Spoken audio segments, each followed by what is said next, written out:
शौर्य ने देख लिया बुरखे में निधि को और सुन ली शौर्य ने निधि के मुंह से प्रीता को मारने की बात और आ गई शौर्य के सामने प्रीता की असली सच्चाई और मार दिया शौर्य ने निधि को जोर से थप्पड़। जी हाँ दोस्तों, कुंडली भाग्य के आने वाले धमाकेदार एपिसोड में जब शौर्य लाइव टीवी पर न्यूज देख लेगा और शौर्य को पता चलेगा कि बैंक में काव्या के साथ राजवीर की मासी फंसी हुई है, तभी शौर्य को काफी बड़ा शौक लगेगा और प्रीता को बचाने के लिए शौर्य अपनी जान की परवाह किए बिना बैंक में चला जाएगा, जहाँ पर बैंक में लुटेरों के साथ निधि होगी और निधि लॉकर रूम में फंसी हुई प्रीता और काव्या को जान से मारने के लिए लुटेरों को कहेगी कि लॉकर रूम में जो बंद हुई औरत अंदर फंस गई है उसे किसी भी हालत में मत निकालना, उसका नाम प्रीता है, वो बाहर नहीं आनी चाहिए, बस अंदर ही घुट घुट के मर जाए और मैं तुम लोगों को इसके लिए पैसे दूंगी। ये जब निधि कहेगी तभी शौर्य बैंक में पहुंचेगा और अपनी जान की परवाह के बिना पहले प्रीता को बचाने के लिए बैंक के अंदर जाएगा और सारे लुटेरों को मारेगा और शौर्य लॉकर रूम के पास पहुंचेगा।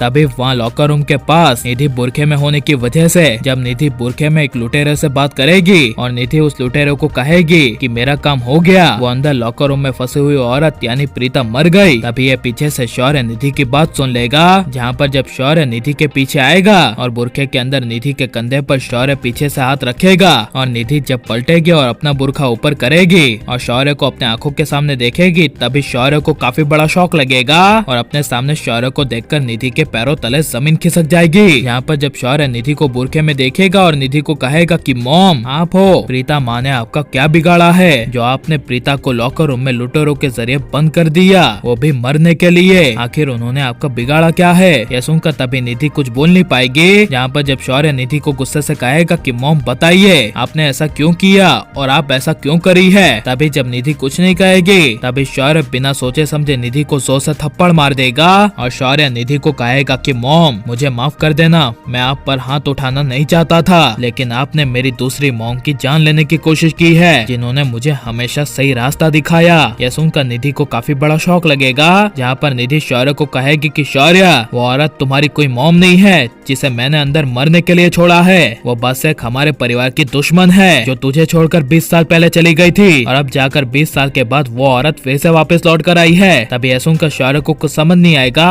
और शौर्य निधि को कहेगा कि मतलब आप कहना क्या चाहती है। तभी यह सुनकर निधि कहेगी जो तूने सुना, ये औरत प्रीता तुझे 20 साल पहले ही पैदा करके छोड़कर चली गई थी, जिसने आज तक और अभी तक पूरे लूथा परिवार को अपने परिवार को मुड़कर नहीं देखा। ये तुम्हारी असली ही माँ थी जो तुझे छोड़कर चली गई थी और आज 20 साल के बाद लौटकर तुझे अपना बना रही है। यह सुनकर शौर्य को काफी बड़ा झटका लगेगा और शौर्य निधि को कहेगा वो मेरी असली माँ है, राजवीर की मासी क्या मेरी माँ है, यानी राजवीर और कोई नहीं बल्कि मेरा भाई है। यह सुनकर निधि कहेगी हाँ यह वही तुम्हारी असली माँ है जिसने तुझे छोड़ दिया था और फिर मैंने तुझे पाला, तुझ में मैंने माँ का प्यार देने में कोई कमी नहीं रखी। यह सुनकर तभी गुस्से से शौर्य कहेगा बस मॉम अब आप मुझे इमोशनल ब्लैकमेल मत करिए, आपने मुझे पाल कर कोई बड़ा एहसान नहीं कर दिया, आपने मुझे सिर्फ पाल पोस कर बड़ा किया है, संस्कार नहीं दिए। यह सुनकर निधि के होश उड़ जाएंगे और शौर्य के सामने प्रीता ही उसकी असली माँ है, इसकी असली सच्चाई आ जानी चाहिए क्या नहीं, और निधि की असली सच्चाई शौर्य करण के सामने आनी चाहिए क्या नहीं, ये सब हमें कमेंट में जरूर बताएं और आप प्लीज इस वीडियो को लाइक शेयर हमारे चैनल को सब्सक्राइब करें।